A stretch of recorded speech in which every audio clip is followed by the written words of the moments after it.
हस्तिनापुर की वह रात्रि किसी विधवा के शोक संतप्त हृदय की भांति अंधकार में डूबी हुई थी। आकाश में न तो चंद्रमा का रजत प्रकाश था, नहीं तारों की कोई टिमटिमाहट, केवल घने स्याह मेघों का एक ऐसा आवरण था जो धरती के दुअखों पर पर्दा डालने का एक निष्फल प्रयास कर रहा हो। राजपथ जो दिन के कोलाहल में जीवन से स्पंदित रहते थे, अब मृत्यु की शांति ओढ़े हुए थे। केवल कुछ मशालों की कांपती हुई लौ प्रहरियों के भाले की नोकों पर नाच रही थी और उनकी परछाइयां दीवारों पर ऐसे फैल रही थी मानो आने वाले विनाश के प्रेत अभी से नगर का चक्कर लगा रहे हों। हस्तिनापुर सांस तो ले रहा था, पर उसकी हर सांस में एक अनजाना भय, एक अनकही आशंका और एक निश्चित महाविनाश की गंध खुली हुई थी। इसी गहन अंधकार में महामंत्री विदुर की कुटिया एक अकेले जलते हुए दीपक की तरह थी, जो धर्म की क्षीण होती लौ का प्रतीक थी। अपनी आयु और ज्ञान के भार से झुके हुए विदुर अपने कक्ष में किसी पिंजरे में बंद सिंह की भांति बेचैनी से टहल रहे थे। उनका मस्तिष्क विचारों के एक ऐसे महासागर में डूब रहा था जहां शांति का कोई तट दूर दूर तक दिखाई नहीं दे रहा था। अभी कुछ ही समय पूर्व द्वारकाधीश कृष्ण शांति का अंतिम प्रस्ताव लेकर हस्तिनापुर से लौटे थे। उनका लौटना केवल एक दूत का लौटना नहीं था, वो शांति की अंतिम आशा का सूर्य था जो कुरु वंश के क्षितिज पर अस्त हो चुका था। अब युद्ध निश्चित था, एक ऐसा युद्ध जैसा न तो किसी ने देखा था न सुना था। एक ऐसा युद्ध जो भाइयों को भाइयों के विरुद्ध खड़ा करेगा, शिष्य को गुरु के विरुद्ध और पुत्रों को पिताओं के विरुद्ध। विदुर के पग रुक गए। उन्होंने खिड़की से बाहर झांका, जहां अंधकार के अतिरिक्त कुछ भी नहीं था, पर उनकी अनुभवी आंखें उस अंधकार को चीरकर भविष्य की रणभूमि को देख रही थी। उन्हें रक्त से सनी भूमि, गिद्धों का मंडराना, विधवाओं का विलाप और अनाथ बच्चों की चीत्कारें स्पष्ट सुनाई दे रही थी। एक ठंडी सिहरन उनकी रीढ़ में दौड़ गई। हे विधाता, उनके होंठ बुदबुदाए। क्या यही धर्म की स्थापना का मार्ग है? क्या सत्य और न्याय को प्रतिष्ठित करने के लिए इतना रक्तपात अनिवार्य है? क्या कोई और मार्ग शेष नहीं था? उनकी अंतरात्मा उन्हें धिक्कार रही थी। उन्होंने प्रयास किया था, अपनी पूरी शक्ति से प्रयास किया था। नेत्रहीन महाराज धृतराष्ट्र के समक्ष उन्होंने धर्म और नीति की दुहाई दी थी। उन्होंने उन्हें समझाया था कि पुत्रमोह राष्ट्र धर्म से बड़ा नहीं होता। उन्होंने गिड़गिड़ाकर कहा था, महाराज, इस अधर्म को रोक लीजिए। दुर्योधन की हठ पूरे कुरु वंश को ले डूबेगी। पर उनके सारे शब्द उस अंधे प्रेम की दीवार से टकराकर लौट आए। धृतराष्ट्र सुनते सब थे, पर करते वही थे जो उनका पुत्रमोह उनसे करवाता था। फिर वो भीष्म पितामह के पास गए थे, गंगा पुत्र, जिन्होंने अपनी प्रतिज्ञा के लिए सिंहासन का त्याग कर दिया था। पितामह, विदुर ने कहा था, आप तो धर्म के ज्ञाता है। आप अपनी आंखों के सामने कुलवधू का अपमान कैसे देख सके? आप इस अधर्म का समर्थन कैसे कर सकते हैं? आपकी एक हुंकार इस पूरे षड्यंत्र को ध्वस्त कर सकती है। पर पितामह अपनी प्रतिज्ञा के पाश में ऐसे बंधे थे कि उन्हें धर्म का चीत्कार भी सुनाई नहीं दे रहा था। वे हस्तिनापुर के सिंहासन के प्रति अपनी निष्ठा से बंधे थे, भले ही उस सिंहासन पर अधर्म ही क्यों न विराजमान हो। और गुरुद्रोण, शस्त्र और शास्त्र के महान आचार्य, वे तो पांडवों और कौरवों दोनों के गुरु थे, पर वे भी राजानुग्रह के ऋणी थे। वे जानते थे कि न्याय पांडवों के पक्ष में है, पर उनका शरीर और उनका शस्त्र कौरवों की ओर से लड़ने को विवश था। सत्ता का मोह, पुत्र का अंध प्रेम और वचन की विवशता, इन तीनों ने मिलकर हस्तिनापुर के सबसे बड़े ज्ञानियों और योद्धाओं की चेतना को ग्रस लिया था। विदुर ने अपने माथे पर उभरी पसीने की बूंदों को पोंछा। उनका हृदय पीड़ा से फटा जा रहा था। सब व्यर्थ हुआ। मेरा ज्ञान, मेरी नीति, मेरा धर्म, सब कुछ निरर्थक सिद्ध हुआ। वो उस क्षण स्वयं को संसार का सबसे विवश और पराजित व्यक्ति मान रहे थे। तभी रात्रि की उस गहन शांति को भंग करते हुए उनके द्वार पर एक अत्यंत शांत और संयत दस्तक हुई। खट खट। ध्वनि इतनी मृदु थी जैसे कोई पत्ता गिरा हो, पर इस गहन सन्नाटे में वो विदुर के कानों में वज्र की तरह पड़ी। वो चौंक गए। इतनी रात्रि गए कौन हो सकता है? कोई गुप्तचर, कोई हत्यारा, या फिर महल से कोई और अशुभ समाचार? उनका मन सशंकित हो उठा। इस समय हस्तिनापुर में किसी पर भी विश्वास नहीं किया जा सकता था। उन्होंने अपनी कमर में बंधी छोटी कटार को कसकर पकड़ लिया और धीमे सधे हुए कदमों से द्वार की ओर बढ़े। उनके हृदय की धड़कन बढ़ गई थी। उन्होंने द्वार के पीछे से ही पूछा, कौन है? बाहर से कोई उत्तर नहीं आया, केवल एक और उतनी ही शांत पर पहले से अधिक दृढ़ दस्तक सुनाई दी। अब विदुर का संदेह और गहरा गया। उन्होंने एक लंबी सांस ली, अपने इष्ट का स्मरण किया और एक झटके में द्वार खोल दिया। और सामने जो दृश्य था उसे देखकर उनकी आंखें विस्मय से फैल गई। उनकी सांस उनके कंठ में ही अटक गई। कटार पर उनकी पकड़ ढीली पड़ गई। द्वार पर द्वारकाधीश कृष्ण खड़े थे। वे अकेले थे। उनके मुख पर वही सौम्य शांत मुस्कान थी जो किसी भी सांसारिक उथल पुथल से परे थी। उनके शरीर के चारों ओर एक ऐसा दिव्य आभा मंडल था जो कुटिया के बाहर के गहन अंधकार को भी भेद रहा था। ऐसा प्रतीत हो रहा था मानो साक्षात नारायण अपनी दिव्य ज्योति के साथ उनकी चौखट पर खड़े हों। उनके नीले वस्त्र रात्रि के अंधकार में और भी गहरे प्रतीत हो रहे थे और उनके मस्तक पर लगा मोरपंख ऐसे सुशोभित था जैसे किसी घने मेघ पर इंद्रधनुष का एक टुकड़ा आकर टिक गया हो। विदुर कुछ क्षणों के लिए स्तब्ध रह गए। उनके मस्तिष्क में सहस्त्रों प्रश्न एक साथ कौंध गए। कृष्ण यहां इस समय? वे तो दुर्योधन के राजकीय अतिथि थे। उन्हें तो भव्य राजप्रासाद के सुसज्जित अतिथि गृह में होना चाहिए था, जहां दास दासियां उनकी सेवा में तत्पर रहती। फिर वे हस्तिनापुर के महामंत्री की इस साधारण सेवक की कुटिया में क्यों आए हैं? क्या दुर्योधन ने उन्हें भी अपमानित कर निकाल दिया? नहीं, यह असंभव था। उनके मुख पर अपमान की कोई रेखा नहीं थी, केवल एक गहन शांति और करुणा का भाव था। विदुर अपनी चेतना में लौटे। वे तुरंत घुटनों के बल झुक गए और कृष्ण के चरण स्पर्श करने को हुए, पर कृष्ण ने उन्हें बीच में ही पकड़कर उठा लिया और गले से लगा लिया। काका, कृष्ण की वाणी में शहद सी मिठास और सागर सी गहराई थी। अतिथि का स्वागत ऐसे नहीं करते। विदुर की आंखों में आंसू भर आए। वे अपने आप को संभालते हुए बोले, प्रभु, आपने इस सेवक की कुटिया में पधार कर इसे पवित्र कर दिया। यह मेरा अहोभाग्य है। पर आप यहां दुर्योधन के आतिथ्य को छोड़कर? कृष्ण ने विदुर का हाथ पकड़ा और स्वयं ही अंदर आ गए, जैसे ये उनका अपना ही घर हो। उन्होंने कक्ष के मध्य में रखी एक साधारण सी चौकी पर आसन ग्रहण किया। विदुर ने तुरंत उनके लिए जल का पात्र प्रस्तुत किया। कृष्ण ने एक घूंट जल पिया और फिर अपनी उन भेदक किंतु कोमल दृष्टि से विदुर की ओर देखा। उन्होंने किसी भी प्रकार की भूमिका नहीं बांधी, कोई औपचारिकता नहीं दिखाई। वे सीधे उस बिंदु पर आए जो विदुर के हृदय को शूल की तरह भेद रहा था। काका, कृष्ण ने अत्यंत सहजता से कहा, मैं जानता हूं आपके मन में क्या चल रहा है। मैं जानता हूं कि विचारों का कैसा तूफान आपके भीतर उठा हुआ है। आप इस विनाश को देखकर तिल तिल जल रहे हैं। विदुर ने एक गहरी पीड़ा भरी सांस ली।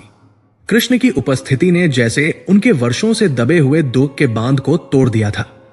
वो व्यक्ति जो पूरे हस्तिनापुर को नीति का उपदेश देता था, आज एक बालक की भांति व्यथित था। कृष्ण ने आगे कहा, मैं आपसे केवल एक प्रश्न करने आया हूं। काका, आप इस विनाश के लिए किसे दोषी मानते हैं? आपके विचार में इस संपूर्ण महायुद्ध की नींव में कौन है? यह प्रश्न एक बाण की तरह विदुर के हृदय में लगा। उनका सारा दुख, सारी पीड़ा, सारा क्रोध और सारी विवशता उनके शब्दों में फूट पड़ी। उनकी आवाज कांप रही थी, पर उसमें एक दृढ़ निश्चय था। माधव, इसमें क्या संदेह है? क्या यह प्रश्न पूछने योग्य भी है? आप तो अंतर्यामी हैं।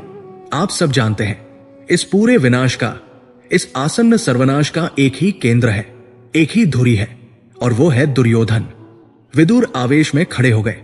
वो कक्ष में फिर से टहलने लगे, पर अब उनकी चाल में पहले जैसी बेचैनी नहीं, बल्कि एक प्रखर क्रोध था।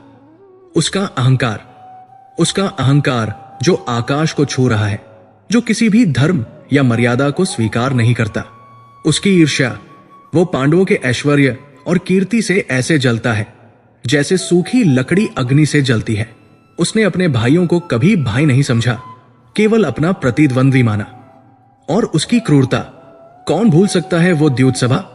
कौन भूल सकता है एक भरी सभा में कुलवधु का चीरहरण? कौन भूल सकता है लाक्षागृह का षड्यंत्र? उसने पांडवों को तिल तिल अपमानित किया है, उन्हें उनके अधिकार से वंचित किया है, उन्हें वन वन भटकने पर विवश किया है। विदुर कृष्ण के समक्ष आकर रुके। उनकी आंखों से अश्रुधारा बह रही थी। मैंने उसे समझाने का हर संभव प्रयास किया। माधव, मैंने उसे धर्म और कुल के नाश का भय दिखाया, पर वो सुनने को तैयार ही नहीं है। वह तो केवल अपनी विजय और पांडवों का विनाश चाहता है, चाहे उसका मूल्य पूरे आर्यावर्त का रक्त ही क्यों न हो। वही, केवल दुर्योधन ही इस महायुद्ध को जन्म दे रहा है। वही इस पाप का भागी है। अपनी सारी व्यथा और अपना सारा विश्लेषण कृष्ण के समक्ष रखकर विदुर को लगा जैसे उनके हृदय का बोझ कुछ हल्का हुआ हो। उन्होंने न्याय कर दिया था, उन्होंने सत्य को परिभाषित कर दिया था। वे एक उत्तर की आशा में, एक सहमति की अपेक्षा में कृष्ण के मुख की ओर देखने लगे, पर कृष्ण ने कुछ नहीं कहा। उन्होंने न तो सहमति में सिर हिलाया, न ही असहमति में। उनके मुख पर न क्रोध था, न दुख। उनकी आंखों में न प्रशंसा थी, न निंदा। उनके होठों पर केवल वही पहले वाली एक अत्यंत गहन और रहस्यमयी मुस्कान आकर ठहर गई। ये मुस्कान साधारण नहीं थी। ये किसी बात पर हंसने या व्यंग्य करने वाली मुस्कान नहीं थी। ये एक ऐसी मुस्कान थी जिसमें ब्रह्मांड का सारा ज्ञान छिपा हो। ये उस व्यक्ति की मुस्कान थी जो समय के आरंभ से लेकर अंत तक सब कुछ देख सकता हो। ये एक ऐसी मुस्कान थी जो कह रही थी, विदुर, तुम जो देख रहे हो वो केवल वृक्ष है, मैं पूरे वन को देख रहा हूं। तुम लहरों की गिनती कर रहे हो और मैं सागर की गहराई को जानता हूं। विदुर इस मुस्कान को देखकर और भी व्याकुल हो गए। उनकी निश्चितता, उनका विश्लेषण, उनका क्रोध, सब कुछ उस एक शांत मुस्कान के सामने कांपने लगा। उन्हें लगा जैसे उनका उत्तर बहुत सरल, बहुत सतही था। उन्हें लगा कि जिस समस्या को वो एक व्यक्ति दुर्योधन पर केंद्रित कर रहे थे, उसकी जड़ें कहीं और गहरी, कहीं और अधिक जटिल है। कृष्ण की चुप्पी उनके शब्दों से अधिक मुखर थी। वो चुप्पी कह रही थी कि दोषी केवल एक नहीं है। इस महाविनाश के ताने बाने में अनेक धागे उलझे हुए हैं और हर धागे का अपना एक रंग, अपनी एक कहानी है। विदुर का मन और भी अधिक अशांत हो गया। कृष्ण की उपस्थिति ने उन्हें सांत्वना देने के स्थान पर एक और भी बड़े प्रश्न के भंवर में धकेल दिया था। यदि दुर्योधन इस विनाश का एकमात्र कारण नहीं है, तो फिर कौन है? भीष्म, द्रोण, धृतराष्ट्र या स्वयं वो विदुर जो अधर्म को रोकने में असफल रहे? या फिर ये सब केवल एक बड़ी नियति का खेल है जिसमें सभी पात्र केवल अपनी अपनी भूमिका निभा रहे हैं? हवा का एक झोंका खिड़की से अंदर आया और कुटिया में जल रहा दीपक एक पल के लिए काम कर लगभग बुझ सा गया, पर कृष्ण के आभा मंडल से निकलती ज्योति ने कक्ष को आलोकित रखा। विदुर अपलक कृष्ण के उस रहस्यमयी, शांत और सर्वज्ञ मुस्कान से सुशोभित मुख को देखते रहे और उनका हृदय एक अनजाने भय और विस्मय से भर गया। अध्याय का अंत उसी रहस्यमयी मुस्कान पर हुआ जिसने धर्म के सबसे बड़े ज्ञाता को भी निरुत्तर और स्तब्ध कर दिया था। कृष्ण की वो रहस्यमयी मुस्कान महामंत्री विदुर के कक्ष की शांति में एक तरंग की भांति फैल गई थी। वो किसी उत्तर की भांति नहीं, अपितु सहस्त्रों अनुत्तरित प्रश्नों की जननी प्रतीत हो रही थी। विदुर, जो क्षण भर पहले अपने विश्लेषण की दृढ़ता पर खड़े थे, अब उस मुस्कान के भार तले कांप रहे थे। उन्हें लगा जैसे उनकी सारी तर्क शक्ति, उनका सारा ज्ञान, उनकी सारी नीति इस एक मौन मुस्कुराहट के समक्ष बौनी पड़ गई है। रात्रि का सन्नाटा और भी गहरा गया था। केवल दीपक की लौ कांप रही थी और बाहर किसी निशाचर पक्षी का क्रंदन सुनाई दे रहा था जो मानो हस्तिनापुर के भविष्य पर विलाप कर रहा हो। विदुर इस मौन को और सहन नहीं कर सके। कृष्ण की चुप्पी उनके मुखर विरोध से भी अधिक पीड़ादायक थी। ये चुप्पी उनके द्वारा प्रस्तुत किए गए सत्य को अस्वीकार कर रही थी, उसे अपूर्ण बता रही थी। अपनी बात को सिद्ध करने की एक तीव्र, लगभग डेस्पेरेट इच्छा से प्रेरित होकर विदुर ने पुनः बोलना आरंभ किया। इस बार उनकी वाणी में केवल दुख नहीं, अपितु एक न्याय की मांग करने वाले वादी का आवेश था। हे केशव, मेरी व्याकुलता का कारण केवल मेरा मोह नहीं है। यदि आपको मेरे शब्दों पर संदेह है, यदि आपको लगता है कि मेरा निर्णय भावनाओं से ग्रस्त है, तो चलिए हम तथ्यों की निष्पक्ष समीक्षा करते हैं। चलिए हम अपराध की उस सूची को खोलते हैं जिसे दुर्योधन ने अपने अहंकार की स्याही और हमारे रक्त के आंसुओं से लिखा है। क्या आप उसे निर्दोष मानते हैं? विदुर का स्वर अब स्थिर और दृढ़ था। वो एक एक घटना को अपनी स्मृति के कालकोठरी से बाहर निकाल रहे थे, जैसे कोई कुशल अधिवक्ता अपने तर्क प्रस्तुत करता है। चलिए हम आरंभ से आरंभ करते हैं। माधव, उस समय से जब ये राजकुमार बालक थे, जब उनके हृदयों में ईर्ष्या के विषवृक्ष ने अभी जड़े जमाना आरंभ ही किया था। आपको स्मरण है भीमसेन का बल? वो बाल्यकाल में ही अपने सभी भाइयों और चचेरे भाइयों से कहीं अधिक शक्तिशाली था। खेल खेल में वो दुर्योधन और उसके भाइयों को ऐसे उठा पटक देता था जैसे कोई गज शावक मृग शावकों के साथ क्रीड़ा कर रहा हो। एक स्वस्थ प्रतिस्पर्धा में यह स्वाभाविक था, पर दुर्योधन के मन में प्रशंसा नहीं, ईर्ष्या की ज्वाला धधक उठी। उसने उस बाल सुलभ शक्ति को अपने अपमान के रूप में देखा, और तब उसी कोमल आयु में उसने वो किया जो कोई राक्षस भी करने से पहले सोचता। उसने अपने ही भाई को, अपने ही रक्त को समाप्त करने का षड्यंत्र रचा। विदुर की आंखें उस भयावह स्मृति से अंधकारमय हो गई। उसने भीम को बड़े प्रेम से भोजन पर बुलाया। अपनी माता गांधारी के हाथ से बने लड्डू और खीर जिसमें कालकूट विष मिला हुआ था, उसे खिलाया। भीम ने भाई के प्रेम पर विश्वास करके सब कुछ ग्रहण कर लिया, और जब विष के प्रभाव से वो अचेत होकर गंगा किनारे गिर पड़ा तो दुर्योधन ने उसे लताओं से बांधकर नदी की धारा में फेंक दिया, ये सोचकर कि नागलोक में उसका शरीर सर्पों का भोजन बन जाएगा।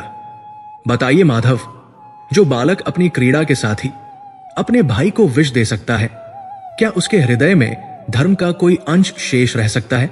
ये इस महाकाव्य के पाप का प्रथम अध्याय था, और इसका लेखक दुर्योधन था। कृष्ण शांत भाव से सुनते रहे। उनके मुख पर कोई भी भाव परिवर्तित नहीं हुआ, जैसे वे किसी ऐसी कथा को सुन रहे हों जिसका परिणाम उन्हें पहले से ही ज्ञात हो। विदुर ने अपनी बात जारी रखी। यह तो केवल शुरुआत थी। जैसे जैसे वे बड़े हुए, दुर्योधन का पाप और उसकी क्रूरता भी प्रौढ़ होती गई। पांडवों का बढ़ता हुआ यश, उनका धर्म के प्रति अनुराग और प्रजा में उनकी लोकप्रियता दुर्योधन की आंखों में शूल की तरह चुभती थी। जब महाराज धृतराष्ट्र ने धर्मराज युधिष्ठिर को युवराज घोषित किया तो दुर्योधन की ईर्ष्या की अग्नि प्रचंड हो उठी। वो जानता था कि सीधे रास्ते से वो पांडवों को परास्त नहीं कर सकता, इसलिए उसने अपने कुटिल मामा शकुनी के साथ मिलकर एक और भयावह षड्यंत्र रचा, लाक्षागृह का षड्यंत्र। विदुर का शरीर उस षड्यंत्र के स्मरण मात्र से कांप उठा। वारणावत में एक भव्य महल का निर्माण किया गया। लाख, चर्बी, सूखी घास और ऐसे ही अन्य ज्वलनशील पदार्थों से बाहर से वो देवलोक के इंद्रवन जैसा प्रतीत होता था, पर भीतर से वो एक जलती हुई चिता थी जिसे केवल एक चिंगारी की आवश्यकता थी। उसने बड़े आदर और प्रेम का अभिनय करते हुए अपनी ताई कुंती और अपने 5 भाइयों को वहां विहार के लिए भेजा। उसकी योजना थी कि जब वे गहन निद्रा में होंगे तब उस भवन में आग लगा दी जाएगी और संसार यही जानेगा कि ये एक दुर्भाग्यपूर्ण दुर्घटना थी।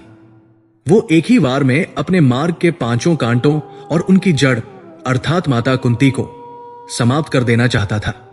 हे द्वारकाधीश, कल्पना कीजिए उस दृश्य की। एक पुत्र अपनी ताई, जो उसकी माता के समान है, और अपने भाइयों को जीवित जलाने की योजना बना रहा है। यह केवल राज सिंहासन का लोभ नहीं था, यह शुद्ध आसुरी घृणा थी। यदि मेरे द्वारा भेजे गए संदेश ने उन्हें समय पर सचेत न किया होता, यदि उन्होंने अपनी दूरदर्शिता से वहां एक सुरंग न खोदी होती, तो आज पांडव वंश का नाम केवल इतिहास के पृष्ठों में ही शेष रहता। बताइए केशव, क्या यह अपराध क्षमा के योग्य है? विदुर क्षण भर के लिए रुके, अपनी सांसों को नियंत्रित करने का प्रयास किया। उनका गला रुंध रहा था। कृष्ण अब भी एक पत्थर की मूर्ति की भांति निश्चल और मौन थे। राजगुरु के शब्दों ने राजा मुचुकुंद के हृदय में आशा की एक क्षीण लौ तो जला दी थी, परंतु साथ ही एक अनिश्चित भविष्य का घना अंधकार भी प्रस्तुत कर दिया था। देव रहस्य की खोज केवल एक यात्रा नहीं थी, ये एक यज्ञ था जिसमें उन्हें अपनी संपूर्ण सत्ता की आहुति देनी थी। उन्होंने अपने सबसे विश्वास पात्र मंत्रियों को राज्य का भार सौंपा, उन्हें धर्म और न्याय के पथ पर अडिग रहने का निर्देश दिया और अपनी व्यथित प्रजा को आश्वासन दिया कि वे इस विपदा का निवारण खोजकर ही लौटेंगे। एक साधारण तपस्वी के वेश में, शरीर पर भस्म लगाएं और हाथ में एक कमंडलू लिए, उन्होंने मध्यरात्रि के मौन में अपनी प्रिय अयोध्या की सीमाओं को त्याग दिया। उनके साथ न कोई सेना थी, न कोई सेवक। उनके एकमात्र साथी थे उनका अदम्य संकल्प और उनके इष्टदेव भगवान विष्णु का नाम, जो वे निरंतर अपने मन में जप रहे थे।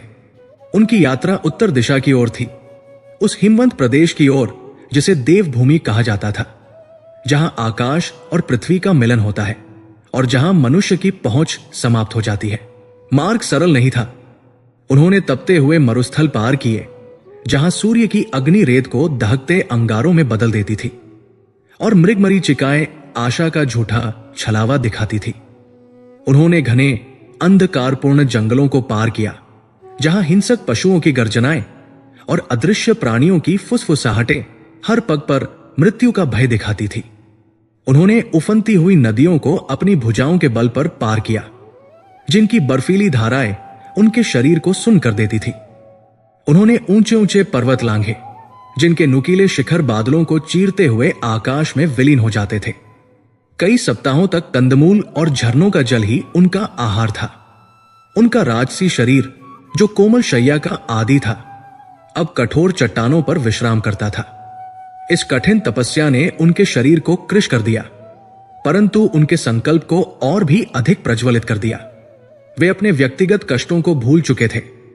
उनकी आंखों के सामने केवल अपनी प्रजा के मुरझाए हुए चेहरे और अपने राज्य पर मंडराता हुआ वो अदृश्य था। जैसे जैसे वे हिमालय के निकट पहुंचते गए, प्रकृति का स्वरूप बदलने लगा। वायु शीतल और निर्मल होती गई, जिसमें देवदारू और भोजपत्र की दिव्य सुगंध घुल गई थी। सांसारिक कोलाहल पीछे छूट गया था और उसकी जगह एक गहन आध्यात्मिक शांति ने ले ली थी, जिसे केवल मंद मंद बहती हवा और दूर किसी झरने की कलकल ध्वनि ही भंग करती थी। राजगुरु ने उन्हें उस गुप्त घाटी का मार्ग समझाया था, एक ऐसा स्थान जो किसी मानचित्र पर अंकित नहीं था और जिसका द्वार केवल उन्हीं के लिए खुलता था, जिनके हृदय में निश्चल भक्ति और दृढ़ उद्देश्य हो। कई दिनों की खोज के बाद एक संकरे दर्रे से गुजरते हुए राजा ने स्वयं को एक ऐसे स्थान पर पाया जो किसी स्वप्नलोक के समान था। यह वही पौराणिक घाटी थी जिसका उल्लेख प्राचीन ग्रंथों में मिलता था। यहां का वातावरण इतना शुद्ध और ऊर्जावान था कि राजा के शरीर की सारी थकान एक क्षण में ही लुप्त हो गई। चारों ओर रंग बिरंगे अनजाने पुष्प खिले हुए थे, जिनसे एक मंद मंद प्रकाश निकल रहा था। छोटे छोटे झरने स्फटिक की शिलाओं से टकराकर ऐसा संगीत उत्पन्न कर रहे थे जो किसी भी गंधर्व के गायन से अधिक मधुर था। परंतु राजा मुचुकुंद इस स्वर्गिक सौंदर्य में खोने के लिए नहीं आए थे। वे जानते थे कि उनका गंतव्य अभी और भी दुर्गम है। घाटी के दूसरे छोर पर एक घना रहस्यमयी वन था, जिसकी सीमा से ही एक विचित्र आभा निकल रही थी। राजगुरु ने चेतावनी दी थी कि यही यक्षों का मायालोक है, देव रहस्य तक पहुंचने के मार्ग का पहला और सबसे कठिन द्वार। जैसे ही राजा मुचुकुंद ने उस वन की सीमा में अपना पहला पग रखा, उन्हें ऐसा प्रतीत हुआ जैसे उन्होंने एक लोक से दूसरे लोक में प्रवेश कर लिया हो। बाहर की दुनिया से उस वन का कोई संबंध नहीं था। यहां समय का अस्तित्व ही समाप्त हो गया था। न दिन का प्रखर प्रकाश था, न रात्रि का घना अंधकार। एक रहस्यमयी सुनहरी नीली युति चारों ओर फैली हुई थी, जिसका स्रोत समझ से परे था। ऐसा लगता था मानो स्वयं हवा ही प्रकाशमान हो। यहां के वृक्ष सामान्य नहीं थे। उनके तने चांदी के समान चमक रहे थे और उनकी शाखाओं पर पन्ने और नीलम के पत्ते झिलमिला रहे थे। उन शाखाओं पर फल नहीं, बल्कि माणिक, पुखराज और हीरों के समान दीप्तिमान मणियां लटकी थी, जिनसे निकलता प्रकाश उस पूरे वन को आलोकित कर रहा था। धरती पर कोमल हरी घास नहीं, बल्कि एक ऐसी काई बिछी थी जो तारों से भरे आकाश की भांति टिमटिमा रही थी। और फिर उन्होंने उस संगीत को सुना। वो किसी वाद्य यंत्र से नहीं आ रहा था, बल्कि ऐसा प्रतीत होता था जैसे वो उस वन के कणकण से, वृक्षों के पत्तों से, फूलों की पंखुड़ियों से और हवा के झोंकों से स्वयं उत्पन्न हो रहा हो। वो संगीत अविश्वसनीय रूप से मधुर और मोहक था। उसकी धुनें सुनने वाले के मन में दबी हुई हर इच्छा, हर कामना को जागृत करने की क्षमता रखती थी। वो संगीत ऐश्वर्य का, भोग का, शक्ति का और अमरता का प्रलोभन दे रहा था। वो मन में यह भ्रम उत्पन्न कर रहा था कि यही अंतिम सत्य है, यही परम आनंद है और इसके परे किसी भी खोज की कोई आवश्यकता नहीं है। राजा मुचुकुंद ने अनुभव किया कि उनका मन धीरे धीरे इस माया जाल में फंस रहा है। उनकी यात्रा का उद्देश्य, उनका श्रापग्रस्त राज्य, उनकी प्रजा का दुख, सब कुछ उनके मस्तिष्क से धूमिल होने लगा था। उन्हें केवल उस संगीत को सुनने और उन मणिफ्लो को निहारते रहने की तीव्र इच्छा हो रही थी। कई दिनों और रातों की यात्रा से उनका शरीर थककर चूर हो चुका था और उनका कंठ प्यास से सूखकर कांटा हो गया था। उनकी दृष्टि एक वृक्ष पर लटके एक विशेष फल पर पड़ी, जो एक बड़े से रक्तमणि के समान दिख रहा था और उससे अमृत की बूंदें टपक रही थी। उस फल को देखकर उनकी भूख और प्यास तीव्र हो गई। एक क्षण के लिए वे अपना संकल्प भूल गए। वे भूल गए कि वे एक राजा है जो अपनी प्रजा के उद्धार के लिए निकले हैं। उस क्षण वे केवल एक थकेहारे, भूखे प्यासे मनुष्य थे जिसे सामने मोक्ष का साक्षात स्वरूप दिखाई दे रहा था। वे उस मोह का प्रतिरोध न कर सके।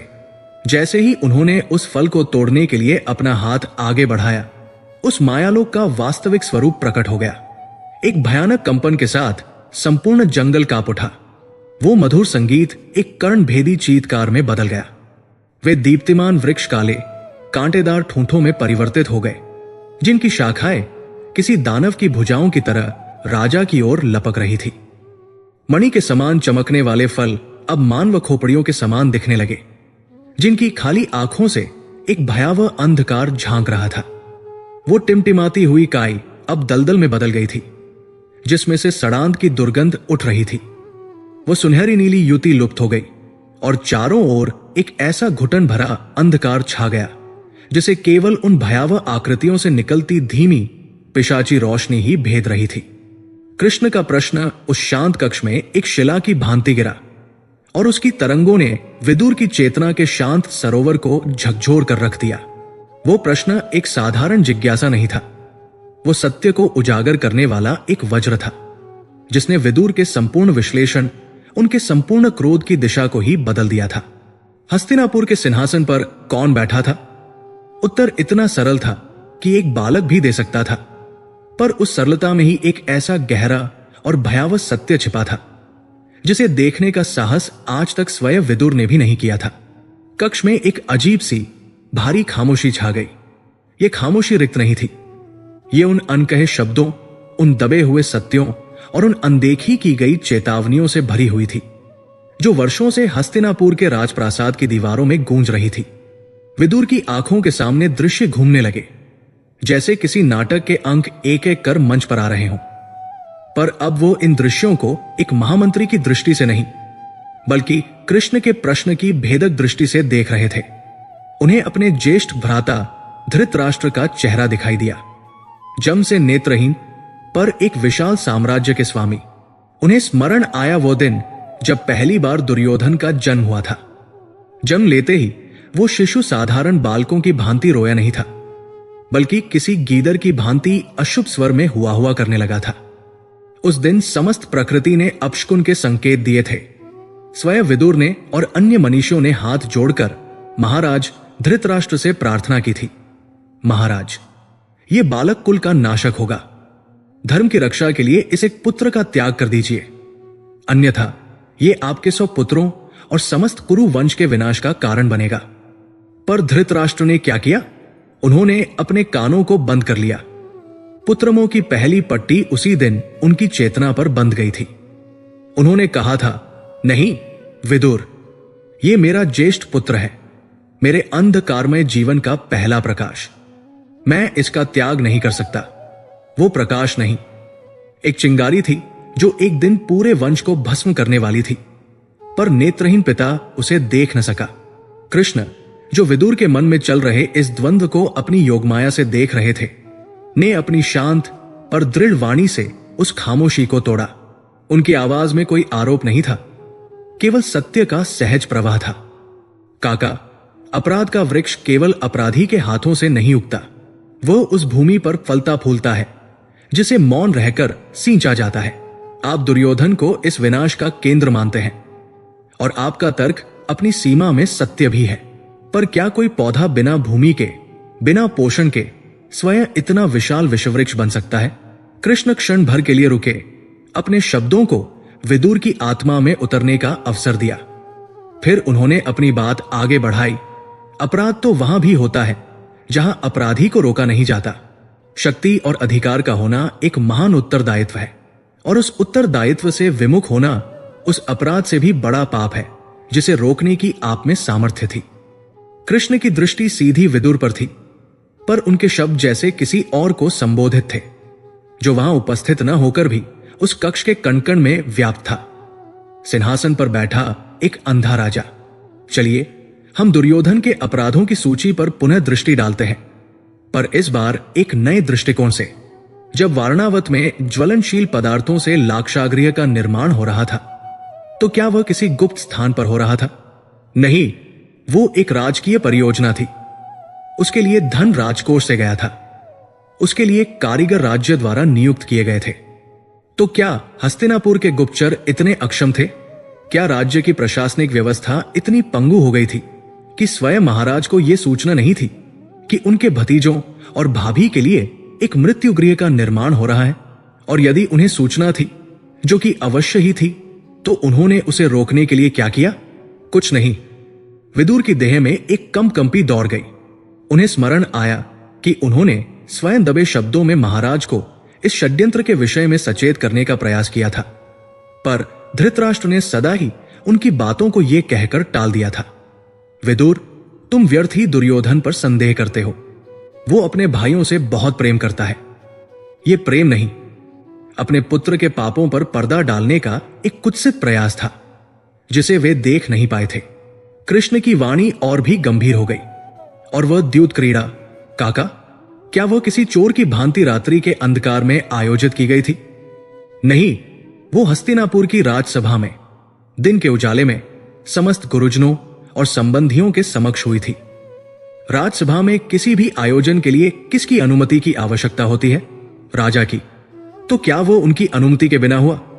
क्या महाराज ये नहीं जानते थे कि शकुनी के पासे केवल हड्डी के टुकड़े नहीं बल्कि कपट और छल के प्रतीक है? वो जानते थे, सब जानते थे, फिर भी उन्होंने उस अधर्म को होने दिया। वो चाहते तो अपनी एक आज्ञा से उस सभा को आरंभ होने से पहले ही भंग कर सकते थे, पर उन्होंने ऐसा नहीं किया। क्यों? क्योंकि उनके मन में कहीं एक क्षीण आशा थी कि शायद इस छल के माध्यम से ही उनके पुत्र को वो सब कुछ मिल जाए जिसका वो अधिकारी नहीं है। अब विदुर के मस्तिष्क के सारे पर्दे हट रहे थे। उन्हें अब दुर्योधन का अहंकार नहीं बल्कि उस अहंकार को पोषित करने वाला राजा आश्रय दिखाई दे रहा था। और फिर कृष्ण उस क्षण पर आए जो कुरु वंश के इतिहास का सबसे काला अध्याय था। उनकी आवाज में अब दुख और पीड़ा की एक गहरी छाया थी। और जब उस भरी सभा में द्रौपदी न्याय के लिए चीत्कार कर रही थी, जब वो एक असहाय पशु की भांति घसीट कर लाई गई, जब वो अपने पतियों, अपने गुरुजनों, अपने पितामह से अपनी लज्जा की रक्षा के लिए गिड़गिड़ा रही थी, तब क्या राजा का सिंहासन बहरा हो गया था? काका, यह प्रश्न एक दहकते हुए अंगारे की तरह विदुर के हृदय पर गिरा। उन्हें वह दृश्य ऐसे स्पष्ट दिखाई दिया मानो कल ही की बात हो।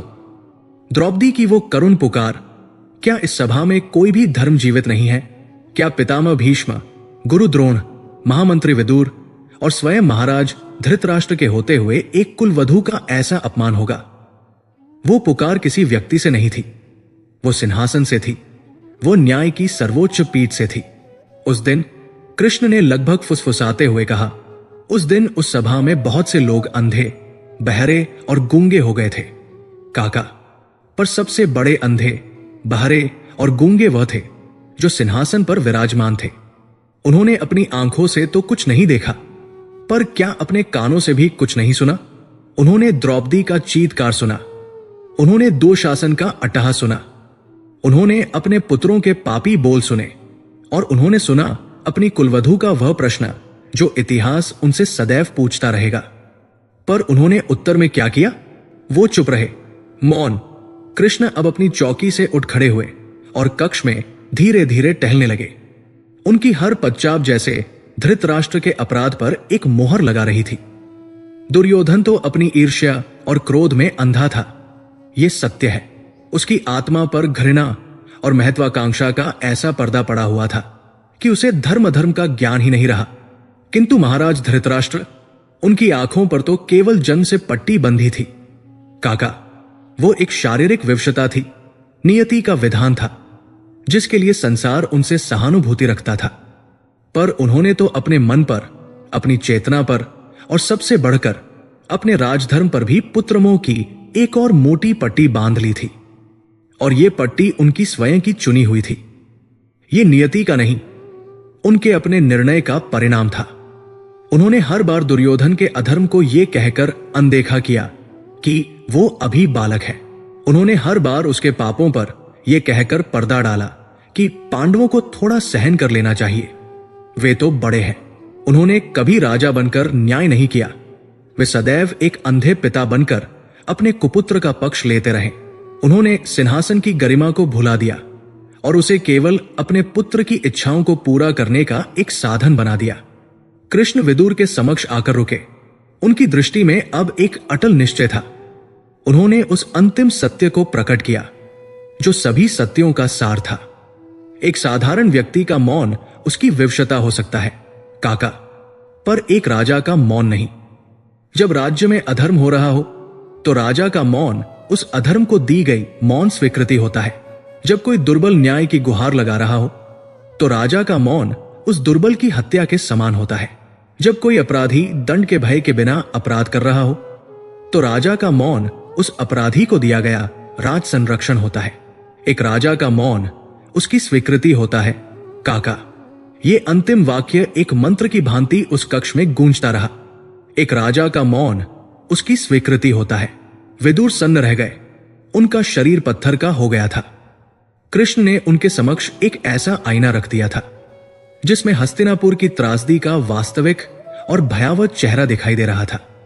दुर्योधन तो केवल एक लक्षण था, एक फोड़ा था। असली रोग तो शरीर की प्रतिरक्षा प्रणाली में था। असली विष तो उस सिंहासन के मौन में था जिसने उस फोड़े को इतना बड़ा और घातक बनने दिया। अपराध करने वाले से ज्यादा बड़ा दोषी वह है जो उस अपराध को होने देता है, क्योंकि उसके पास उसे रोकने की शक्ति और कर्तव्य दोनों होते हैं। अब विदुर की दृष्टि में दुर्योधन एक खलनायक से अधिक एक बिगड़ल अहंकारी बालक प्रतीत हो रहा था, जिसे उसके पिता के अंधे प्रेम और मौन समर्थन ने एक राक्षस बना दिया था। असली अपराधी, असली दोषी, इस महाविनाश का वास्तविक केंद्र दुर्योधन की क्रूरता नहीं, बल्कि धृतराष्ट्र का पुत्रमोह और सिंहासन का वह भयावह मौन था। अध्याय इस गहरे रहस्य पर समाप्त हुआ जिसने अपराध की परिभाषा को ही बदल दिया था। दर्शकों का यानी विदुर का ध्यान अब पूरी तरह से एक अंधे राजा पर केंद्रित हो गया था, जिसकी बंद आंखों के पीछे एक जागृत मन था, जिसने सब कुछ जानते हुए भी, सब कुछ समझते हुए भी अधर्म को चुनना स्वीकार किया था। सिंहासन का मौन।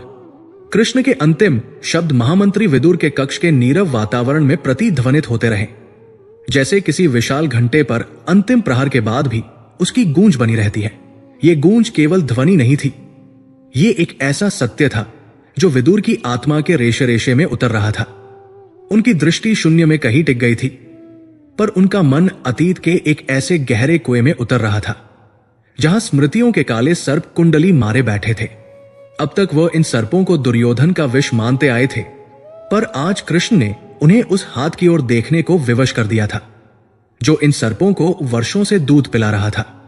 उनकी अपनी स्मृतियां ही अब उन्हें कचोट रही थी। उन्हें अब अपने ही शब्द निरर्थक लग रहे थे।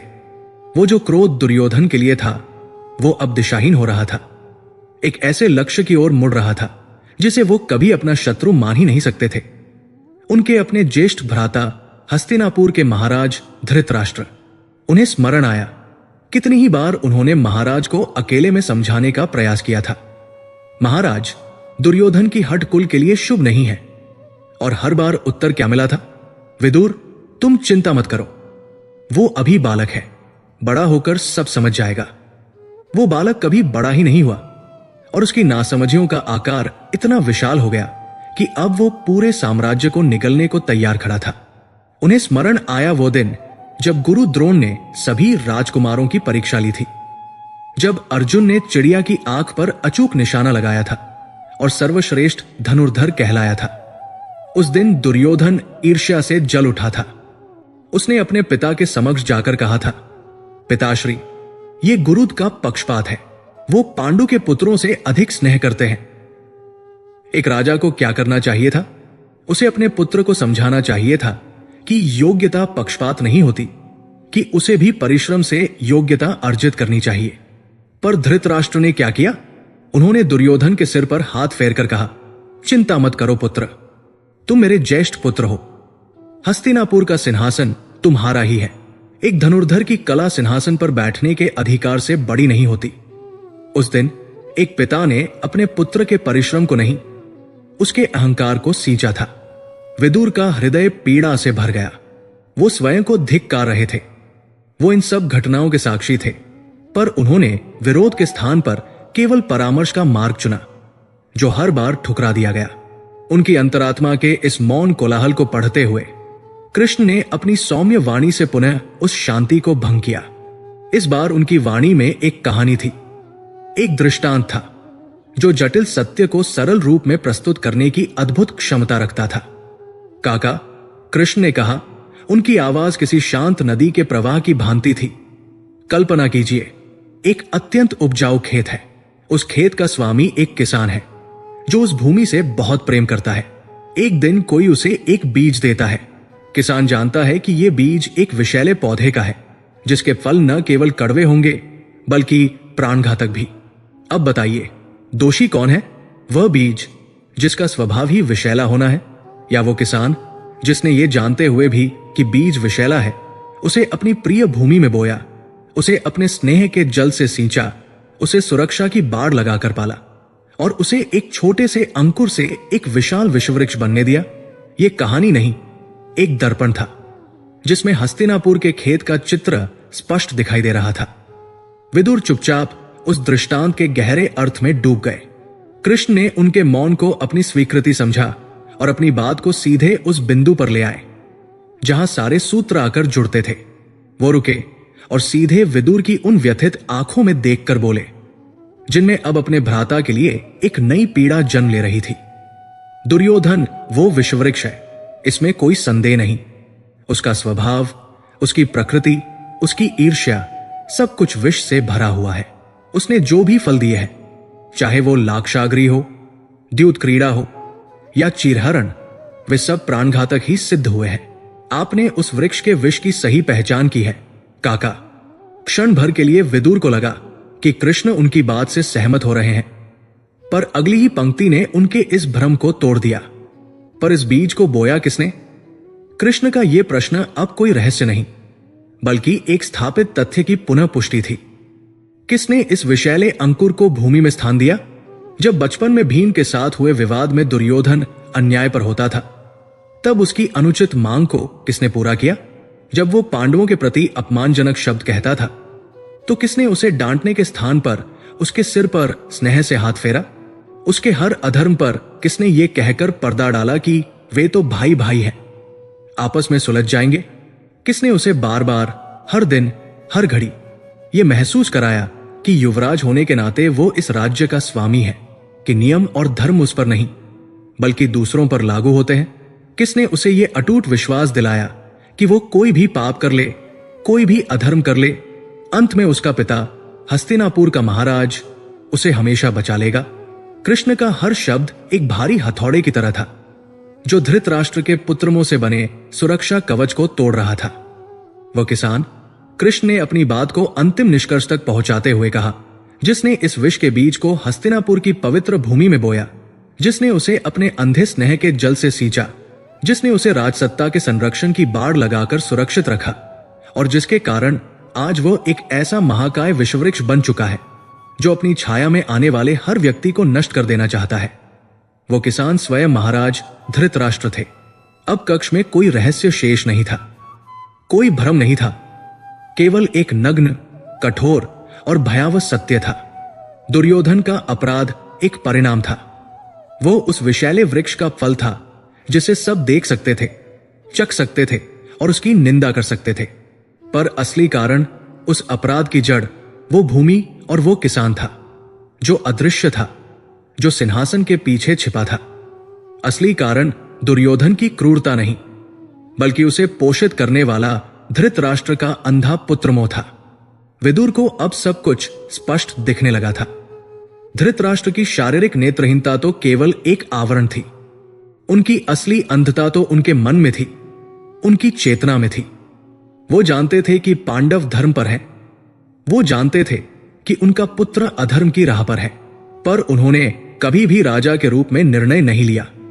उन्होंने सदैव एक पिता के रूप में निर्णय लिया, और वह भी एक ऐसे पिता के रूप में जो अपने पुत्र के प्रेम में इतना अंधा हो चुका था कि उसे पुत्र के दोष दिखाई ही नहीं देते थे, और यदि कभी दिखाई भी देते थे तो वो उन्हें उसकी महत्वाकांक्षा कहकर अनदेखा कर देते थे। उन्होंने दुर्योधन को कभी ये नहीं सिखाया कि एक राजकुमार का कर्तव्य प्रजा का पालन करना होता है। उन्होंने उसे ये सिखाया कि प्रजा पर शासन करना उसका अधिकार है। उन्होंने उसे कभी ये नहीं सिखाया कि बड़े भाई का आदर करना धर्म है। उन्होंने उसे ये सिखाया कि अपने भाइयों को प्रतिद्वंद्वी समझना राजनीति है। उन्होंने दुर्योधन को शक्ति तो दी, पर उस शक्ति के साथ आने वाले उत्तरदायित्व का ज्ञान कभी नहीं दिया। यह अध्याय पहली बार पूरी स्पष्टता के साथ इस तथ्य को स्थापित कर रहा था कि इस महायुद्ध की पटकथा दुर्योधन के जन्म के साथ नहीं, बल्कि धृतराष्ट्र के उस निर्णय के साथ लिखी गई थी जब उन्होंने पुत्र को धर्म से ऊपर स्थान दिया था। धृतराष्ट्र के चरित्र की सबसे बड़ी कमजोरी उनका पुत्र मोह ही इस कहानी का असली केंद्र था।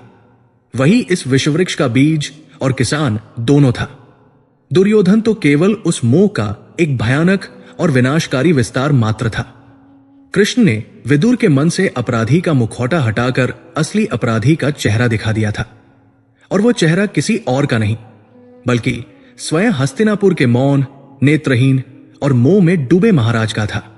कृष्ण के शब्द किसी कुशल शिल्पी के छेनी हथौड़े की भांति थे, जो विदुर के मन पर जमी मान्यताओं की कठोर चट्टान को तोड़कर उसके भीतर छिपे सत्य की प्रतिमा को आकार दे रहे थे। वो प्रतिमा दुर्योधन के वीभत्स चेहरे की नहीं, बल्कि एक नेत्रहीन राजा के मौन और मोहग्रस्त मुख की थी।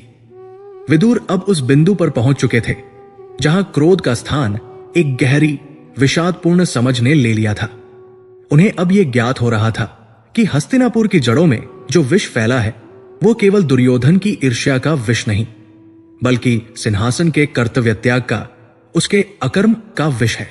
कक्ष की नीरवता अब और भी गहन हो गई थी, जैसे वो भी उस गूढ़ सत्य के भार तले दब गई हो। दीपक की लौ अब कांप नहीं रही थी, वो स्थिर थी, मानो एकाग्र होकर धर्म के इस गहनतम रहस्य को सुन रही हो। संवाद अब अपने चरम पर पहुंच रहा था।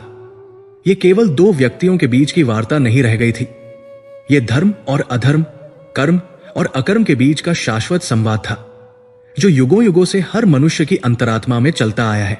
विदुर की मौन स्वीकृति और उनकी जिज्ञासु पीड़ा को देखकर कृष्ण ने उन्हें धर्म की उस सबसे गूढ़ और सूक्ष्म व्याख्या की ओर ले जाने का निर्णय किया, जिसे समझ पाना बड़े बड़े ज्ञानियों के लिए भी कठिन होता है।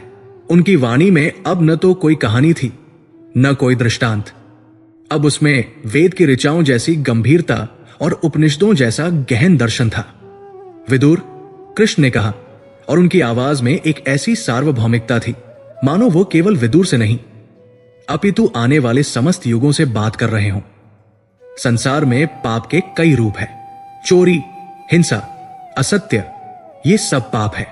पर धर्म के तराजू पर जब पापों को तौला जाता है तो एक पाप ऐसा है जो अन्य सभी पापों से भारी सिद्ध होता है।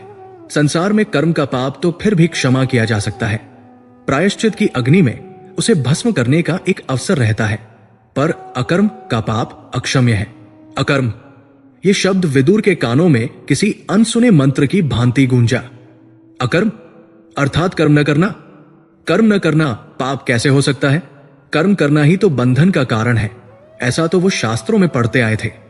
उनका भ्रमित मन कृष्ण के अगले शब्दों की प्रतीक्षा करने लगा। कृष्ण ने उनके मन की दुविधा को पथ लिया था। नहीं काका, अकर्म का अर्थ कर्म का त्याग नहीं है। अकर्म का अर्थ है कर्तव्य के क्षण में कर्म न करना। जब धर्म आपसे कर्म की मांग कर रहा हो, जब न्याय आपकी ओर सहायता के लिए देख रहा हो, जब सत्य को आपके संरक्षण की आवश्यकता हो, उस क्षण अपनी शक्ति और अधिकार का प्रयोग न करना ही अकर्म है। ये पलायन है, ये नैतिक कायरता है और यही सबसे बड़ा अधर्म है। कृष्ण ने अपनी व्याख्या को हस्तिनापुर की वर्तमान स्थिति से जोड़ा। दुर्योधन ने जो किया वो उसका कर्म था। निसंदेह वो कर्म अधर्म, पाप और घृणा से भरा हुआ था। उसने विष दिया, उसने घर जलाया, उसने छल किया, उसने अपमान किया। ये सब उसके सक्रिय कर्म थे जो उसकी तामसिक प्रवृत्तियों से जन्मे थे। इन कर्मों का फल उसे अवश्य मिलेगा। कर्म का सिद्धांत अटल है, जैसा कर्म वैसा फल। उसका विनाश निश्चित है। ये एक सीधी और सरल समीकरण है। किंतु महाराज धृतराष्ट्र ने जो किया वो अकर्म था। कृष्ण की वाणी में अब एक भयावह गंभीरता थी। उनके पास शक्ति थी।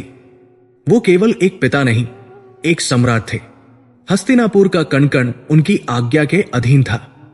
उनके पास अधिकार था। धर्मशास्त्रों ने उन्हें यह अधिकार दिया था कि वो राज्य में न्याय और धर्म की स्थापना करें और अधर्म का नाश करें। और उनके पास धर्म की स्पष्ट आज्ञा थी कि वे दुर्योधन को रोकते। एक राजा का पहला धर्म प्रजा का पालन है, पुत्र का पोषण नहीं।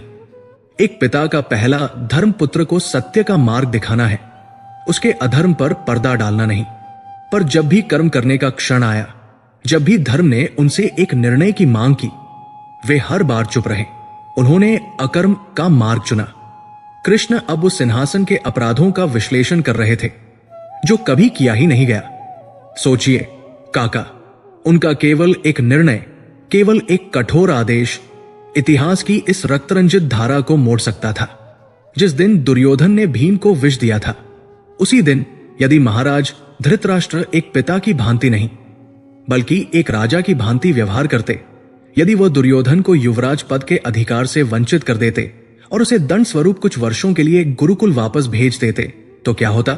दुर्योधन के बालमन पर एक अमिट छाप पड़ती कि अधर्म का परिणाम दंड होता है, संरक्षण नहीं। कुरुवंश के अन्य राजकुमारों को एक संदेश मिलता कि राजा की दृष्टि में न्याय सर्वोपरि है, संबंध नहीं। पर उन्होंने क्या किया? उन्होंने अकर्म को चुना। वो चुप रहे और उनकी उस चुप्पी ने दुर्योधन के भीतर के राक्षस को यह विश्वास दिला दिया कि वो कुछ भी कर सकता है, उसे कोई रोकने वाला नहीं है। और वो द्यूत सभा, कृष्ण की आंखें उस दृश्य के स्मरण मात्र से कठोर हो गई। जब एक कुलवधू को बालों से पकड़कर घसीटा जा रहा था, जब वो न्याय न्याय कहकर चीत्कार कर रही थी, तब हस्तिनापुर का सिंहासन क्या कर रहा था? वो मौन था। काका, उस सिंहासन का मौन केवल ध्वनि का अभाव नहीं था, वो धर्म का अभाव था। उनकी एक हुंकार, केवल एक गर्जना, दुशासन, रुक जाओ, बस इतने ही शब्द पर्याप्त थे। उनकी उस एक हुंकार से दुशासन के हाथ वही जम जाते। उनकी उस एक हुंकार से दुर्योधन का अहंकार चूर चूर हो जाता। उनकी उस एक हुंकार से भीष्म और द्रोण जैसे महानायकों को भी अपने मौन व्रत को तोड़ने का साहस मिल जाता। उनकी एक हुंकार द्रौपदी को अपमानित होने से बचा सकती थी और इस महायुद्ध के सबसे बड़े कारण को ही समाप्त कर सकती थी। पर उन्होंने अपनी जिह्वा को हिलने नहीं दिया। उन्होंने अपनी शक्ति का प्रयोग नहीं किया। उन्होंने पुनः अकर्म को ही चुना। और अंत में जब शांति का अंतिम अवसर द्वार पर खड़ा था, कृष्ण ने कहा, और उनके शब्दों में एक गहरी पीड़ा थी, जब मैंने केवल 5 गांवों का प्रस्ताव रखा था ताकि रक्तपात टल जाए, तब भी निर्णय किसके हाथ में था? दुर्योधन के अहंकार के हाथ में नहीं, महाराज धृतराष्ट्र के अधिकार के हाथ में। उनका एक इंकार इस युद्ध को टाल सकता था। यदि वो कह देते, नहीं दुर्योधन, बहुत हुआ, मैं अपने कुल का विनाश नहीं देख सकता, पांडवों को उनका अधिकार मिलेगा, ये मेरी आज्ञा है, तो क्या किसी में साहस था कि उनकी आज्ञा का उल्लंघन कर सके? कोई नहीं। पर उन्होंने ये नहीं कहा। उन्होंने अपने पुत्र के अहंकार के समक्ष अपने राजधर्म का समर्पण कर दिया। उन्होंने अपने अंतिम कर्तव्य के क्षण में भी कुछ नहीं किया। कृष्ण विदुर के निकट आए। उनकी आंखों में अब न तो कोई रहस्य था, न कोई मुस्कान, केवल एक अटल और स्पष्ट सत्य का तेज था। उन्होंने कुछ नहीं किया काका, यही उनका सबसे बड़ा पाप है। कर्म करने वाला तो फिर भी अपने कर्मों की सीमा में बंधा है, पर जो कर्म कर सकता था, जिसे कर्म करना ही चाहिए था, और फिर भी उसने नहीं किया, उसका पाप असीम है, क्योंकि उसकी एक निष्क्रियता ने सहस्त्रों को कर्म करने के पाप में धकेल दिया। उसकी एक चुप्पी ने एक पूरे युग को विनाश के कोलाहल में झोंक दिया। इसीलिए मैं कहता हूं, विदुर, राजा होकर भी राजधर्म न निभाना, यह राजद्रोह से भी बड़ा पाप है। पिता होकर भी पुत्र को सही राह न दिखाना, यह पुत्र हत्या से भी बड़ा पाप है, क्योंकि इसमें आप केवल शरीर नहीं, उसकी आत्मा की भी हत्या कर देते हैं। और मनुष्य होकर भी, शक्ति और सामर्थ्य होते हुए भी न्याय का साथ न देना, यह सबसे बड़ा पाप है। यह अकर्म का पाप है, और यही वो पाप है जिसने आज हस्तिनापुर को इस महाविनाश के द्वार पर लाकर खड़ा कर दिया है। कृष्ण ने यह स्थापित कर दिया था कि निष्क्रियता, अकर्म या गलत समय पर धारण की गई चुप्पी सक्रिय रूप से किए गए पाप से भी अधिक विनाशकारी हो सकती है। दुर्योधन की सक्रिय दुष्टता एक बहती हुई विशैली नदी की तरह थी, जिसका मार्ग और जिसकी दिशा निश्चित थी। पर धृतराष्ट्र की निष्क्रियता उस बांध की तरह थी जिसे समय पर खोला नहीं गया। उनकी निष्क्रियता ने धर्म और अधर्म के बीच की सारी सीमाओं को तोड़ दिया और विनाश की एक ऐसी बाढ़ को जन्म दिया जो अब सब कुछ बहा ले जाने को तैयार थी। विदुर निशब्द थे। उनकी आत्मा आज उस सत्य से साक्षात्कार कर रही थी जिसे वो जानते तो थे, पर स्वीकार करने का साहस नहीं कर पाते थे। कृष्ण ने उनके समक्ष केवल अपराधियों की सूची नहीं रखी थी, उन्होंने पाप के सिद्धांत की ही एक नई व्याख्या कर दी थी। और उस व्याख्या के अनुसार हस्तिनापुर का सबसे बड़ा पापी वो नहीं था जिसने विष घोला था, बल्कि वह था जिसके पास अमृत था और फिर भी उसने उसे समय पर पिलाया नहीं। रात्रि का सबसे गहन अंधकार अब छन रहा था। पूर्व के क्षितिज पर गहन कालिमा और सिंदूरी आभा के बीच एक संघर्ष चल रहा था, जिसमें आभा की विजय निश्चित थी। भोर की पहली झिझकती हुई किरण ने खिड़की के झरोखे से झांका और महामंत्री विदुर के कक्ष में प्रवेश किया। वह किरण किसी सांत्वना की भांति नहीं, बल्कि एक निर्भीक साक्षी की भांति आई थी, जो रात्रि के अंधकार में हुए इस गहन संवाद और उसके परिणाम स्वरूप विदुर की आत्मा पर पड़े घावों को अंकित करने आई हो। उस प्रकाश ने विदुर के चेहरे को आलोकित किया, एक ऐसा चेहरा जो एक ही रात्रि में वर्षों जितना वृद्ध हो गया था। उनकी आंखों के नीचे गहरी काली रेखाएं खिंच गई थी, उनके कंधे झुके हुए थे, पर उनकी दृष्टि में अब कोई प्रश्न, कोई संदेह, कोई व्याकुलता शेष नहीं थी। उनकी आंखों में अब केवल ग्लानि का एक अथाह सागर था और उस सत्य को स्वीकार करने की पीड़ा थी जो किसी विष की भांति मीठा होते हुए भी प्राणघातक था। उन्होंने पूरी रात्रि तर्क किया था, विश्लेषण किया था, क्रोध किया था, पर अब वो पूरी तरह से पराजित हो चुके थे सत्य के उस स्वरूप के समक्ष जिसे कृष्ण ने उनके सामने उजागर किया था। कृष्ण अब भी उसी शांत भाव से अपनी चौकी पर विराजमान थे। रात्रि भर के संवाद ने उनके मुख पर थकान की कोई रेखा नहीं खींची थी। वो उतने ही ताजे और दीप्तिमान लग रहे थे जितने वो आए थे। ऐसा प्रतीत हो रहा था मानो वो इस संवाद के वक्ता नहीं, केवल एक माध्यम थे जिसके द्वारा शाश्वत सत्य स्वयं को प्रकट कर रहा था। उन्होंने विदुर की मौन पराजय और उनकी ग्लानिपूर्ण स्वीकृति को देखा। वो जानते थे कि अब अंतिम शब्द कहने का समय आ गया है, उस संवाद को उसके तार्किक निष्कर्ष तक पहुंचाने का समय, जो इस पूरी त्रासदी के केंद्र को हमेशा के लिए स्थापित कर देगा। उन्होंने अपना संवाद समाप्त करते हुए कहा, और उनकी वाणी में अब अंतिम निर्णय की दृढ़ता थी, जैसे कोई न्यायाधीश अपना अंतिम फैसला सुना रहा हो। इसीलिए काका, मैं अपनी पूरी चेतना और धर्म की संपूर्ण समझ के आधार पर यह कहता हूं कि इस आसन्न महाविनाश का, इस कुलक्षय का, इस महापाप का अंतिम और वास्तविक दोषी दुर्योधन नहीं, महाराज धृतराष्ट्र है। यह वाक्य एक अंतिम निर्णायक प्रहार था। अब तक कृष्ण ने केवल संकेत दिए थे, तर्क प्रस्तुत किए थे, दृष्टांत सुनाए थे, पर अब उन्होंने सीधे सीधे बिना किसी लागल पेट के अपना निर्णय सुना दिया था। उन्होंने अपराधी के नाम की घोषणा कर दी थी और वो नाम दुर्योधन का नहीं था। कृष्ण ने अपनी बात को और स्पष्ट किया, ताकि विदुर के मन में लेश मात्र भी संदेह शेष न रह जाए। आप दुर्योधन के अपराधों को देखते हैं और वे वास्तव में भयावह है, पर वे सतह पर हैं, वे दिखाई देते हैं। गहराई में उतर कर देखिए। दुर्योधन की आंखों में तो केवल ईर्ष्या की पट्टी थी। ये एक ऐसी पट्टी थी जिसे उतारा जा सकता था यदि बचपन में उसे सही मार्गदर्शन मिला होता, यदि उसके अधर्म पर उसे दंड मिला होता, यदि उसे यह समझाया गया होता कि अधिकार नहीं कर्तव्य बड़ा होता है, तो संभव था कि यह पट्टी उतर जाती। ईर्ष्या का उपचार धर्म की शिक्षा और न्याय के भय से किया जा सकता है, पर महाराज की आंखों पर, उनकी आंखों पर तो पुत्रमोह और सत्ता के सुख की ऐसी पट्टी बंधी थी जिसे वे स्वयं उतारना ही नहीं चाहते थे। काका, यह सबसे बड़ा अंतर है। दुर्योधन अपनी अज्ञानता का बंदी था, पर महाराज धृतराष्ट्र अपनी चेतना के बंदी थे। वो जानते थे कि सत्य क्या है, न्याय क्या है, धर्म क्या है। आप जैसे नीतिज्ञ, भीष्म जैसे प्रतिज्ञावान, द्रोण जैसे ज्ञानी, सबने उन्हें समय समय पर सचेत किया, पर उन्होंने हर आवाज को अनसुना कर दिया। क्यों? क्योंकि पुत्रमोह का सुख उन्हें राजधर्म के पालन के कष्ट से कहीं अधिक प्रिय था। सिंहासन पर बैठकर सम्राट कहलाने का सुख उन्हें न्याय करने के उत्तरदायित्व से कहीं अधिक मोहक लगता था। दुर्योधन की पट्टी तो कोई और उतार सकता था, पर महाराज की पट्टी तो भीतर से बंधी थी। उसे तो उन्हें स्वयं ही उतारना था, जिसका उन्होंने कभी प्रयास ही नहीं किया। कृष्ण उस कक्ष में खड़े हुए और भोर के उस हल्के प्रकाश में उनकी छाया दीवार पर विशालकाय होकर फैल गई, मानो साक्षात धर्म अपनी व्याख्या कर रहा हो। जब एक अंधा व्यक्ति जिसके पास कोई अधिकार नहीं है किसी खाई में गिरता है तो वो एक दुर्घटना होती है, एक दुर्भाग्य होता है।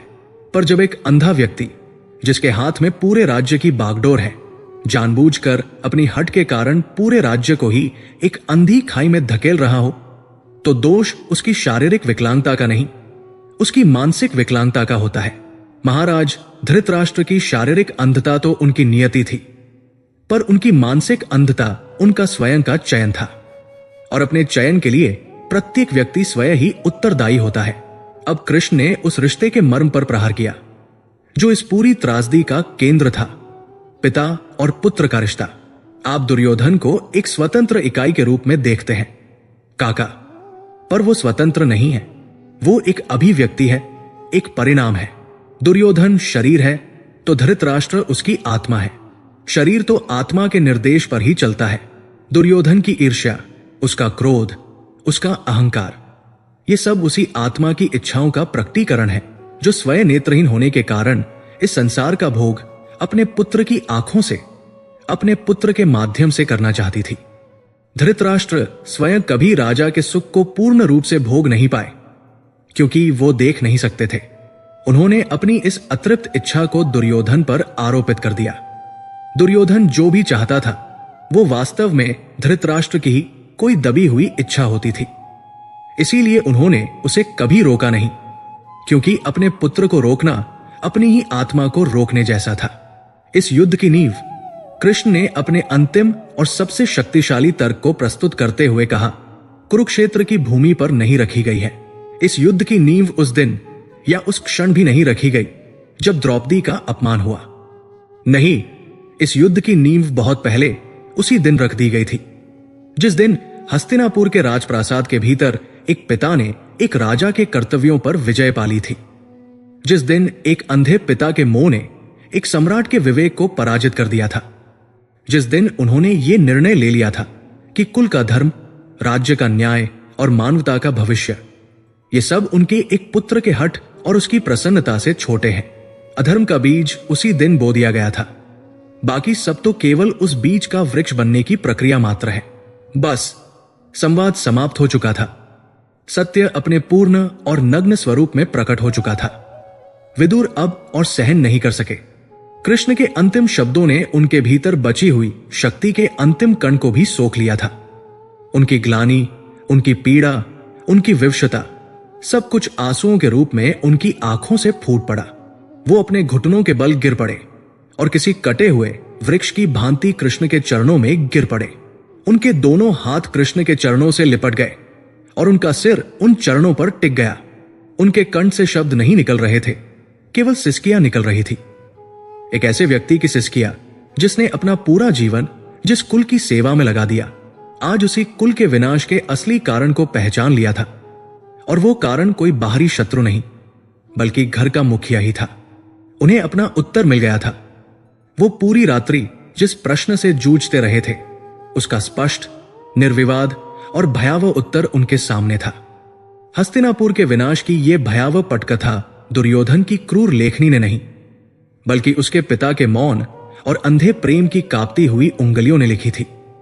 दुर्योधन तो केवल एक पात्र था, निर्देशक तो कोई और ही था, जो सिंहासन के अंधकार में छिपा बैठा था। कृष्ण झुके और उन्होंने अत्यंत स्नेह से विदुर को उठाया। उन्होंने कुछ नहीं कहा, अब कहने को कुछ शेष भी नहीं था। सत्य स्थापित हो चुका था। सूर्य अब पूरी तरह से उदय हो चुका था और उसकी किरणें अब पूरे कक्ष को स्वर्णिम आभा से भर रही थी। पर यह प्रकाश विदुर के मन के अंधकार को और भी गहरा कर रहा था। कृष्ण धीरे से मुड़े और जिस शांति से वह आए थे, उसी शांति से द्वार की ओर बढ़ गए। वो अपना कार्य कर चुके थे। विदुर वहीं खड़े रहे, स्तब्ध, निःशब्द। बाहर अब हस्तिनापुर का राजपथ जाग रहा था। घोड़ों की टापें, सैनिकों के चलने की ध्वनि, जीवन का कोलाहल आरंभ हो रहा था। पर विदुर को यह सब उस महाविनाश की तैयारी का संगीत लग रहा था, जिसका रचयिता कोई और नहीं, स्वयं उनका अपना ज्येष्ठ भ्राता था। कथा का यह अध्याय उस कक्ष में, उस भोर की वेला में समाप्त हो गया, पर यह अपने पीछे दर्शकों के लिए एक शक्तिशाली और शाश्वत संदेश छोड़ गया। इतिहास में अपराधी केवल वे नहीं होते जो तलवार उठाते हैं, जो विष देते हैं या जो आग लगाते हैं। वास्तविक अपराधी और इतिहास के सबसे बड़े दोषी वे भी होते हैं, जो शक्ति और अधिकार होते हुए भी सही समय पर अधर्म के विरुद्ध अपनी आवाज नहीं उठाते, क्योंकि एक अत्याचारी का साहस हजारों भले लोगों की चुप्पी से ही पोषित होता है। कुरुक्षेत्र का मैदान केवल कौरवों और पांडवों के बीच नहीं, बल्कि कर्म और अकर्म के बीच लड़ा जाने वाला था, और उसका परिणाम बहुत पहले एक राजा की चुप्पी ने ही तय कर दिया था।